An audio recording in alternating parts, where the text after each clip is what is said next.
The Limehouse Golem is directed by Juan Merdina, written by Jane Goldman, and it stars Bill Nighy, Olivia Cooke, and Douglas Booth, and it tells the story of several murders in 1880 London. This detective is going into his first murder case while this young woman is being accused of having poisoned her husband. The detective also becomes invested in her case and proving that she is innocent, while we also learn about her backstory while the detective investigates this series of gruesome murders, investigating several suspects. I always have a soft spot for these time period pieces and investigations, and this is a fine thriller. The production design is amazing, the costume design is amazing, the cinematography is absolutely stunning. They really capture London in one of the most beautiful ways I have seen lately. Being that it is in London, I have a soft spot for that too, and I really love how this movie captures what is arguably the most interesting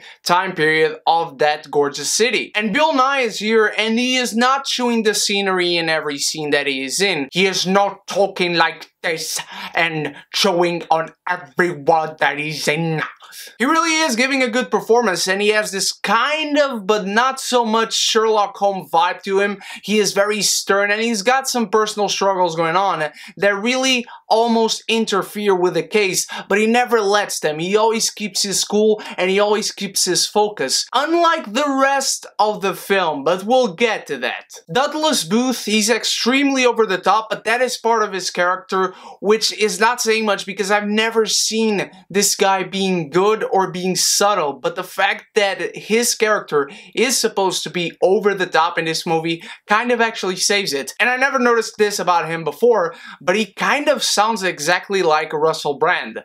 Olivia Cooke is also good in this film. I like her character, I like her struggles, I like her story and how much we get to know her in this film, and I'm finally happy to see her again after Me, Earl and the Dying Girl. I just hope she gets more roles after this. And now let's go to the bad. This movie doesn't really focus on a whole lot. It has the investigation storyline, it has Olivia Cooke's storyline, and you really kind of want to get into both of those, but within Olivia Cooke's storyline you have her backstory, her professional life, her personal life, and you have these two stories kind of coming together, but the movie never really delves into either. It all feels very superficial, and it feels like the story itself, by nature, would work very well on a miniseries. A single season, 10 episode, maybe even just 8 episode miniseries. The time period is well captured, the characters are likable and interesting, but the film never really feels like it goes beyond the surface. Which is a shame, because what this movie does well actually does it very well in a unique way. While Bill Nighy's detective is investigating this case,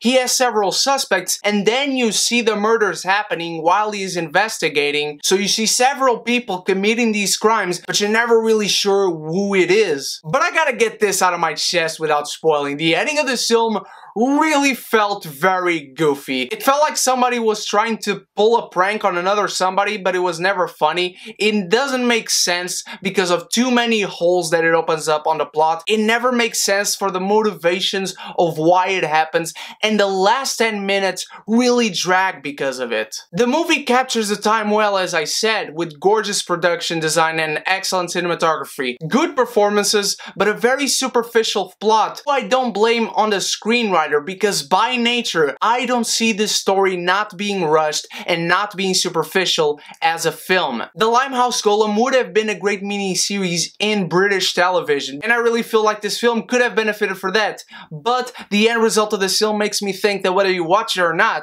your heart will go on.